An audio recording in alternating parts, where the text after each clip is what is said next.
Bonjour à tous. L'idée, ça va être de revenir de façon un peu plus spécifique sur des points qu'a évoqué Thierry, mais de rester globalement dans la continuité. Je vais essayer de faire vite, du coup, pour qu'on puisse favoriser un petit peu les échanges. Je pense que c'est vraiment le but de la matinée. Euh, simplement, donc, du coup, pour revenir sur quelques points, notamment sur l'offre dynamique, Thierry avait largement insisté là-dessus avec les effets d'offre. On a aujourd'hui désormais une offre qui est dynamique sur le web. On a une offre qui est hyper, voire presque trop importante sur le web, et on s'aperçoit du coup que cette offre pléthorique peut poser problème. Alors bien évidemment, et c'est pas nouveau, on va avoir des moteurs de recherche, des algorithmes qui vont vous permettre de trier, de classer, de sélectionner certains produits quand vous avez une offre sur Internet. Je vous ai mis un petit peu en bas, là j'ai cherché début de semaine dans Amazon, pour pas le citer, un roman. Et Amazon, très gentil, m'a proposé un peu plus d'1,5 million de romans. Donc j'ai toujours pas fait mon choix parce que je trouve ça un petit peu compliqué de choisir parmi ces romans. Donc pour vous montrer vraiment qu'au final, on a eu toujours cette propension à dire plus il y a de choix, plus il y a d'offres et mieux c'est. C'est un petit peu plus compliqué que ça. Et aujourd'hui, on ne peut pas se contenter par rapport aux données qu'on récolte, par rapport aux données qu'on peut avoir, on ne peut pas se contenter de proposer toujours plus de choix pour satisfaire le consommateur. Le deuxième point que j'avais là-dessus, c'est l'idée de dire que on avait du merch en point de vente, on avait des opérations commerciales, on avait de la PLV, on avait de la tête de gondole. L'idée maintenant, c'est que ça, on peut également le faire en dynamique sur le web, on peut également le faire en dynamique sur un mobile ou sur différents types de supports, de devices, il n'y a pas de souci. Et donc l'idée, c'est qu'on peut faire quelque chose qui colle davantage au contexte, qui colle davantage au cadre temporel du consommateur. Donc là, il y a vraiment l'idée de segmenter, d'hyper-segmenter, de se rapprocher du consommateur et de ses attentes. L'idée qui est claire derrière, c'est si je prends l'exemple des CD ou des livres, Thierry l'avait fait avec Amazon également, ou les vidéos, je ne sais pas si un libraire pouvait se permettre d'offrir 1,5 million romans. Et par contre, le libraire, ce qu'il pouvait faire, lui, c'était vous guider, vous assister, avoir une relation, un tutu personné, et vous dire, bah voilà, vous cherchez un roman policier, vous avez aimé Agatha Christie, et ben moi, je vous propose ce nouvel ouvrage qui est un peu dans la même mouvance, qui est un peu sympa, je vous le conseille fortement. Aujourd'hui, ça, est-ce qu'Amazon est capable de le faire? Alors certains diront oui, avec les conseils, les recommandations, avec les avis d'acheteurs ou pas d'ailleurs, on a vu que c'était critiquable. Donc voilà, il y a des avantages à l'ancien, au libraire traditionnel qui peut vous permettre de poser des questions, d'avoir de l'interaction, d'avoir des réponses très concrètes à vos questions et donc à choisir, à influencer votre achat. Amazon va vous proposer autre chose, va vous proposer du tri, de la pertinence, des avis clients, des promotions, du push plus généralement. Et ça va impacter votre recherche et votre sélection de produits. Les produits qu'on ne vous montre pas parmi les 1,5 million, vous ne pouvez pas les acheter. Le produit qui est page 47 sur Amazon, je pense que personne n'allait le chercher parce qu'aujourd'hui, il n'est pas remonté par l'algorithme et vous ne pouvez pas l'acheter. Alors que le libraire, lui, il pouvait vous le conseiller. Donc on voit bien qu'il y a des points positifs, il y a des points négatifs un petit peu des deux côtés. Ce qui m'amène à vous montrer un petit peu la balance ou l'équilibre fin qu'il y a à trouver un petit peu entre l'idée de la data qui va permettre d'assister le client. Je dirais c'est l'orienter, c'est le guider. Alors c'est le guider par des tests, par des avis, ce qui existe déjà, mais c'est aussi le guider en live, je dirais, en direct. Et c'est aussi humaniser la relation. On voit l'essor désormais de la data. euh, des chats, du click and chat par exemple, qui revient très fort. Ce n'est pas un outil qui est nouveau, mais c'est un outil qui est réutilisé très, très fortement par les entreprises aujourd'hui parce que par le côté instantané, par le côté dynamique de la collecte d'infos, vous pouvez vous permettre de répondre de façon beaucoup plus précise aux exigences de vos shoppers, de vos consommateurs. Donc ça, c'est le côté un petit peu, on a besoin de la data, on a besoin de récolter de l'information pour aider le client. Donc on est vraiment dans une stratégie gagnant-gagnant. La donnée permet de préciser les exigences du consommateur et d'avancer vers ses souhaits, vers ces produits qui l'attirent. Et puis de l'autre côté, on a cette offre harassante. Trop de produits, on en a parlé, puis je vais revenir dessus tout à l'heure. Trop de publicité, trop de push, de la publicité qui n'est pas segmentée, de la publicité de masse, des campagnes d'emailing, des bannières, etc. Qui font qu'aujourd'hui, et ça c'est quelque chose qui n'est pas nouveau, vous avez quelque chose qui est trop pénible pour le consommateur et qui peut l'amener au final à ne pas acheter, tout simplement. Ça a été prouvé depuis des années en recherche. Ça fait plus de 15 ans qu'on travaille là sur l'assortiment, sur ces thématiques-là.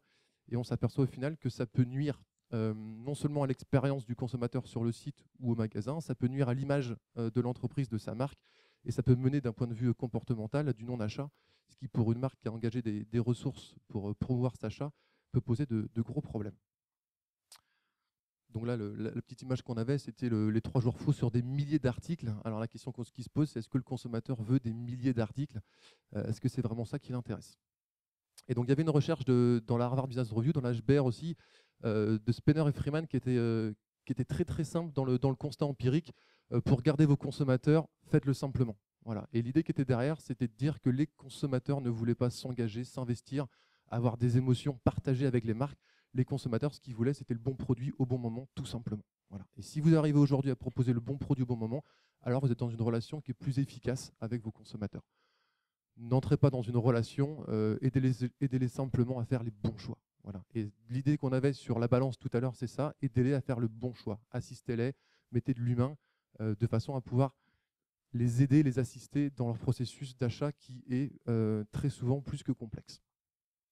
Quelques exemples un petit peu de ces offres non pertinentes ou du push non pertinent, du push très standardisé, très mass média, qui peut être problématique. Un spam de ma boîte mail que j'ai retrouvé du coup pour faire un petit peu ce slide sur un site que je n'ai pas fréquenté depuis peut-être 1 an et demi ou 2 ans et qui m'envoie tous les 4-5 jours encore ma sélection depuis 2 ans que je n'avais pas validée en disant que ma sélection que j'ai faite m'attend toujours et que ma sélection personnalisée de produits était disponible sur le site. Alors du coup la collection elle est passée depuis 2 ans donc je pense que c'est plus la même.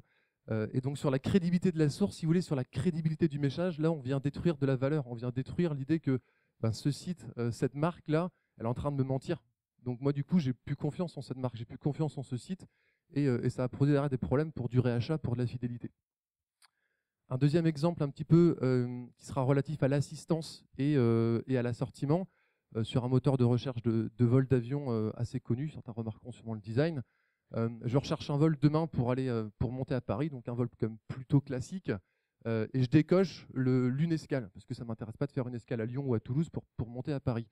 Aujourd'hui, ce que ne fait pas le moteur de recherche, c'est de me supprimer également les 2 escales et plus. Voilà. Est-ce que quand moi, consommateur, de façon active, c'est même pas de la récolte de données derrière, hein, c'est même pas du bac, c'est de façon active, je décoche l'escale, pourquoi il me propose encore de 2 ou 3 escales derrière? Pourquoi il me propose en premier le vol qui dure 7h30 qui passe par Toulouse pour aller à Orly?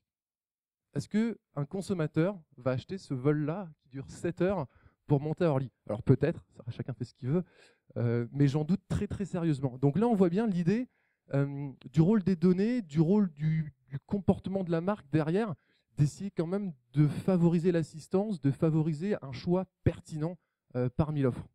Sur ce même site, vous avez leur publicité, leur bannière qui s'affiche à l'entrée du site, des millions d'itinéraires. Est-ce que le consommateur il veut des millions d'itinéraires? Non. Le consommateur il veut un itinéraire, un seul. Il va prendre l'avion qu'une fois pour monter à Paris.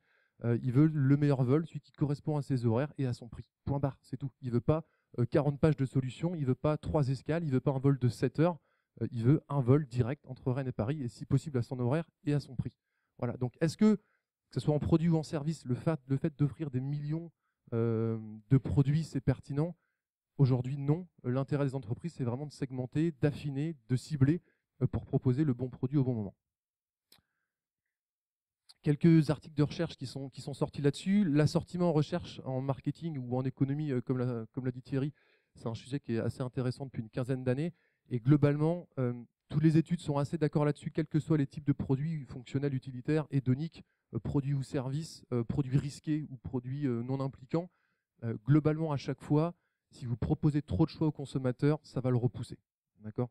Trop d'assortiment, c'est néfaste, c'est pas bon, ça a été prouvé des dizaines et des dizaines de fois en recherche, en psychologie, en marketing, en économie. Quand vous augmentez le choix, il y a l'expérience qui est très connue des pots de confiture. Quand vous proposez 24 pots de confiture à des clients, que ce soit du coup en web ou en brick and mortar, ça augmente l'attractivité, l'offre est plus attractive. Oh chouette, j'ai du choix, je vais pouvoir choisir pile poil la confiture qu'il me faut ou pile poil le voyage qu'il me faut. Au final, il y a des offres qui sont non pertinentes et ça amène le consommateur à hésiter, à se frustrer et au final à ne pas acheter. Et on voyait qu'en proposant par exemple 5 ou 6 pots de confiture, vous vendez plus de pots de confiture qu'en proposant 24. Ce qui montre bien que d'un côté, l'offre est attractive et de l'autre côté, l'offre se traduit en comportement d'achat. Et ce n'est pas du tout la même chose. Ça, aujourd'hui, les entreprises, par rapport à leur traitement des données en instantané, doivent s'accaparer à résoudre ces problèmes-là. Un dernier petit point, un dernier petit exemple sur la frustration et l'offre inadaptée en termes d'assortiment. cette offre sur un magasin, la saison de ski se termine, cette offre sur un magasin de ski qui me propose, alors encore une fois, une offre pléthorique de ski, et qui me propose des super affaires, une super paire de skis bleu ou orange, là, à un prix défiant toute concurrence. Donc moi, je suis super content, je vais trouver ça super bien. Problème, ce produit, il est épuisé, je ne peux pas l'acheter. À quoi ça sert de me proposer un produit qui est épuisé?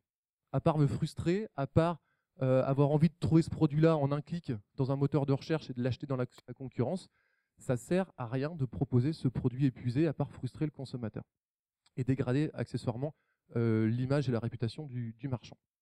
Donc là, c'est quand même très dommage. Il y a quand même beaucoup de progrès dans l'adaptation de l'assortiment de l'offre qui sont à faire chez les players. Et c'est quand même pas très difficile de coller davantage à la pertinence de l'offre. Donc ça, c'est vraiment d'un point de vue stratégique, je dirais, d'un point de vue vision, très important. C'est l'idée qui avait été développée déjà depuis le début des années 2000, hein, ça a une quinzaine d'années, de passer d'un paradigme, d'une vision qui était une vision produit, où je vais pousser mes produits, faire de la communication de masse, je vais essayer de vendre des produits, quels que soient ces produits, quels que soient les clients, les consommateurs. Donc je vais essayer vraiment de pousser mes produits. Ça, aujourd'hui, on s'aperçoit qu'avec le web, qu'avec la collecte de données, c'est encore moins pertinent que ça l'était il y a 10 ou 15 ans. Et l'idée, c'est véritablement de passer sur une vision client, où je vais essayer non pas de pousser mes produits, mais plutôt de satisfaire mes clients. Et si vous avez compris ça en entreprise, si les entreprises se mettent sur cette stratégie-là, alors le schéma, la relation client sera plus du tout la même. Et au lieu de proposer peut-être 3 millions d'ouvrages, 3 millions de romans, au lieu de proposer 45 paires de skis ou 6000 voyages, et ben vous allez en proposer beaucoup moins, mais une offre qui est beaucoup plus pertinente, beaucoup plus ciblée par rapport aux attentes de votre consommateur. Et ça, la donnée, aujourd'hui, elle vous permet de le faire. Donc ça serait dommage de ne pas le faire. Et si on va plus dans le détail, l'idée, c'est même plus de proposer des produits qui fitent avec les exigences du consommateur, mais c'est de cibler les 2-3 produits qui sont pertinents par rapport à ce consommateur. Donc on est vraiment dans l'idée de changer de vision, de ne plus pousser les produits, mais de satisfaire les consommateurs et de les satisfaire avec les produits qu'ils attendent. Parce que l'assortiment étant trop large, étant trop compliqué, il faut désormais aussi cibler pour faciliter le processus d'achat. Le consommateur, il est perdu, il faut l'assister, il faut l'aider, il faut lui donner les informations qu'il a besoin. Donc finalement, au niveau de la vision, on peut vraiment de façon très synthétique, et je pense qu'au niveau des questions, on y reviendra, centrer le client bien évidemment.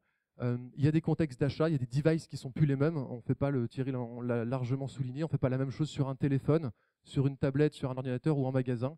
On n'achète encore pas beaucoup sur le téléphone alors qu'on l'achète plus sur Internet parce que l'outil fait qu'on a plus confiance dans le média, dans le moyen, dans la device. Les moments ne sont pas les mêmes, les expériences, les relations clients ne sont pas les mêmes. Et donc aujourd'hui, la donnée doit nous permettre d'agréger de l'information pour justement proposer le bon produit au bon moment, dans le bon contexte, avec la bonne relation client. Voilà. Le challenge un petit peu de la vision client intelligente avec les données, c'est ça. Et finalement, pour conclure là-dessus, j'ai synthétisé un petit peu avec une image l'approche classique en silo et de façon un petit peu excessive peut-être, mais pour pousser un petit peu la discussion, j'ai synthétisé l'idée de l'omnicanal ou du transcanal ou du multicanal. On en parle énormément avec des termes qui sont liés aux canaux de vente, aux canaux de distribution, aux canaux de contact, et on ne sait pas trop ce qu'on met derrière. Moi, j'ai synthétisé un peu pour provoquer ça dans l'idée d'un canal unique. Au final, il n'y a qu'une relation entre vous et vos clients. Il n'y a qu'une seule relation, quels que soient les canaux, quels que soient les moyens de toucher vos consommateurs. Aujourd'hui, on parle plus de points de contact. On va contacter par mail, on va contacter par SMS. Eux vont me contacter par un chat, ils vont me contacter par une lettre, par un point de contact, un mail sur Internet. Donc, on va avoir des interactions, des points de contact avec les consommateurs. Ce qui n'est pas nouveau, c'est que ces points de contact, ce canal unique, cette relation se traduit au niveau des ventes. C'était l'objectif des entreprises de vendre davantage de produits. Donc le fait d'utiliser les canaux pour vendre des produits, c'est quelque chose qui est plus nouveau et qui est forcément intéressant.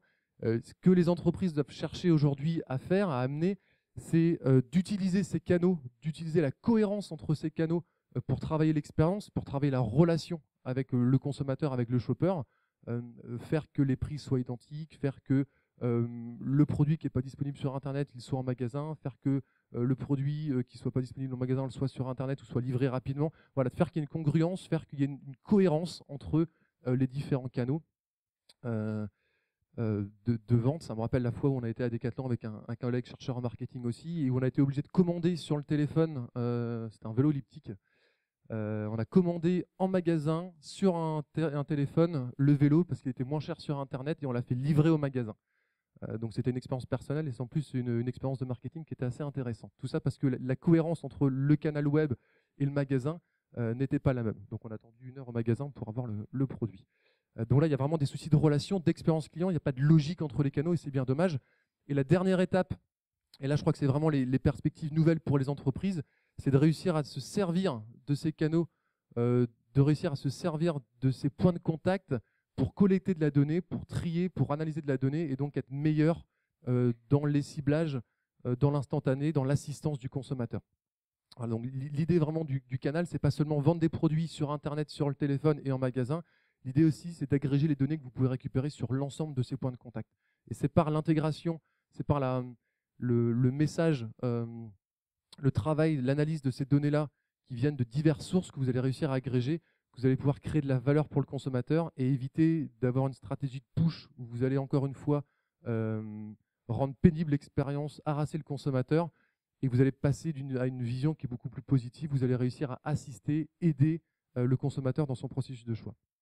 Voilà, ça je pense que c'est vraiment la perspective de recherche nouvelle d'aider le consommateur grâce aux données que vous pouvez collecter désormais sur de multiples points de contact. Voilà. Et finalement, je reste là-dessus. L'idée qui est importante, c'est l'idée du e-commerce avec les données. Il y a un recrutement qui a fait parler pas mal la semaine dernière, c'est M. Parizeau, qui a été recruté chez Carrefour. Je ne sais pas si certains ont vu le recrutement. Ce n'est pas une question de salaire, hein, ce n'est pas le problème du jour. C'est l'idée que ce monsieur-là, il était DG chez Vente Privée avant, et il arrive là chez un distributeur pur, un brick-et-mortar, Carrefour, et son poste, il est directeur général e-commerce et data. Donc on vient de créer un poste qui s'appelle Direction générale e-commerce et data, pour vous montrer à quel point Carrefour, qui est un player historique magasin, s'intéresse au traitement de la donnée et à la relation du commerce sur Internet. Là, on a un poste qui a un titre de poste qui est tout nouveau et qui reflète bien cette idée-là justement de traiter les données pour avoir une cohérence entre les canaux. Voilà, je finirai là-dessus. Je pense que c'est pas mal pour rester dans le timing.